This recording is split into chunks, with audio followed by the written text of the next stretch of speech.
Srbijanska pjevačica Jelena Karleuša ne silazi s radara svjetskih medija. Priču o njezinu burnu životu prepunu skandala upravo snima jedan od vodećih njemačkih televizija. Na dnevnom je redu naravno i posljednja aktualna priča, nosi li Jelena lažnjake ili ne, te je li se uistinu dopisivala s dizajnerom Stefanom Gabanom, koju je optužio da posjeduje njegove lažne kreacije. Njegov dečko koji je moj fan me i kontaktirao i rekao najbolje da se čuješ sa njim, ja sam rekla nemam broj. On je rekao evo ja ću ti dati broj i ja sam pisala Stefanu Gabani i tu prepisku sam i objavila. Nakon mnogobrojnih razgovora sa slavnim dizajnerom, Jelena misli kako je komentar o lažnjacima napisao u sumnjivom izdanju. Ili je on bio pod uticajem nekih stimulansa na kojima je on inače i poznat je po tome. Sve o svemu izvinio se, obrisao i tu smo stavili tačku.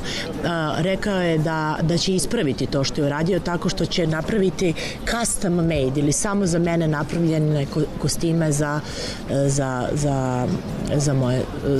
moj prvi narodni spot. S obzirom na to da popularna pjevačica upravo snima novi album i video spotove s kojima, kako kaže, ljubomornim kolegicama misli uzvratiti udarac, nećemo dugo čekati da doznamo hoće li joj Stefano Gabana uistinu izraditi kostime. Ne morate se ukakite od sreće, ali da budete jako zadovoljni ozbiljnom produkcijom onog što radimo.